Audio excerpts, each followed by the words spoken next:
Hello all, welcome to my channel. ഇന്ന് ഞാൻ വന്നിട്ടുള്ളത് നല്ല അടിപൊളി മന്തി റെസിപ്പി ആയിട്ടാണ്.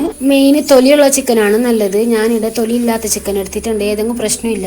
ചിക്കൻ ഇങ്ങനെ ഉള്ളിലേക്ക് ഉപ്പ് മുളക് പൊടിക്കാൻ വേണ്ടിയിട്ട് കീറ്റാക്കിയിട്ട് വെക്കണം. ഒരു ക്യാപ്സിക്കം, ഒരു നീരുള്ളി, കുറച്ച് പുതിന, കുറച്ച് മല്ലിച്ചപ്പ് എല്ലാം കട്ട് ചെയ്ത് വെച്ചിട്ടുണ്ട്. പിന്നെ ഒരു തക്കാളി എടുത്ത് മിക്സിയിൽ അടിച്ച് വെക്കണം. ഇതിൽ കാണുന്ന കുറച്ച് മസാല കൂട്ടും, കുറച്ച് മന്തി മസാല, കുറച്ച് ചിക്കൻ മസാല, 3 ക്യൂബ്, ഒരു ലെമൺ, ഇച്ചിരി കുരുമുളക് പൊടിയും എടുത്തിട്ടുണ്ട് ഞാൻ. ഇത്ര ഐറ്റംസ് ആണ് മന്തിക്ക് വേണ്ടത്.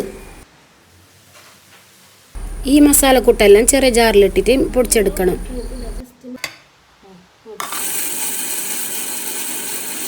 പാത്രത്തിലേക്ക് ചിക്കൻ വെച്ച് അങ്ങനെ മസാല കൂട്ടെല്ലാം ഞാൻ ഇട്ട് കൊടുക്കുന്നുണ്ട്. എല്ലാ മസാലക്കൂട്ടും ഇങ്ങനെ ഇട്ട് കൊടുക്കണം. ഞാനിപ്പോൾ പാത്രത്തിൽ കാണിച്ചിട്ട് ആ മസാലക്കൂട്ടെല്ലാം ഞാൻ ഇതിലേക്ക് ഇട്ട് കൊടുക്കുന്നുണ്ട്. തക്കാളി പേസ്റ്റ് ഉണ്ടാക്കിയത് ഞാൻ ഇതിലേക്ക് ഒഴിക്കുന്നുണ്ട്. മുറിച്ച് വെച്ചിട്ടുണ്ടായ ക്യാപ്സിക്കം, നീരുള്ളി, പുതിന ചപ്പ് ഇതെല്ലാം ഞാൻ ഇതിലേക്ക് ഇട്ട് കൊടുത്തു.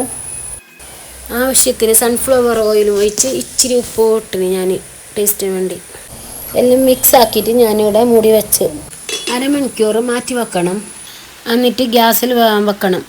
ചിക്കൻ ഇവിടെ റെഡി ആയിട്ടുണ്ട്. കുതിർത്ത് വെച്ച ബസ്മതി റൈസിലേക്ക് ഞാൻ കുറച്ച് സ്പൈസസ് ഒക്കെ ഇട്ട് വേവാൻ വെച്ചു. ചോറ് ഇവിടെ റെഡി ആയിട്ടുണ്ട്. കുറച്ച് ചിക്കൻ്റെ വെള്ളം ഞാനിവിടെ മാറ്റി വെച്ചിട്ടുണ്ട്. പുകയിടാൻ വേണ്ടിയിട്ട് ചാർക്കോള് കത്തിക്കണം. ചിക്കനിലേക്ക് ചോറിട്ട് എന്നിട്ട് അതിൻ്റെ മുകളിലേക്ക് ഞാൻ മാറ്റി വെച്ച ചിക്കൻ്റെ വെള്ളം ഇങ്ങനെ എടുത്ത് ഒഴിച്ച് റൈസിലേക്ക് കുറച്ച് കളർ വരാൻ വേണ്ടി ഫുഡ് കളർ ഇട്ട് കൊടുത്ത് എന്നിട്ട് പുകയിട്ട് മൂടി വെക്കാം. അങ്ങനെ നമ്മളെ ചിക്കൻ മന്തി ഇവിടെ റെഡി ആയിട്ടുണ്ട്. ഇനി മന്തിക്ക് വേണ്ട ടൊമാറ്റോ സോസ് ഉണ്ടാക്കാം. അതിന് വേണ്ടി 2 തക്കാളി, ഒരു പച്ചമുളക്, 2 വെളുത്തുള്ളി, ഉപ്പ്, വിനേഗർ, മല്ലിച്ചപ്പ് ഇട്ട് മിക്സിയിൽ അടിച്ചെടുക്കണം. ടൊമാറ്റോ സോസ് റെഡി ആയിട്ടുണ്ട്.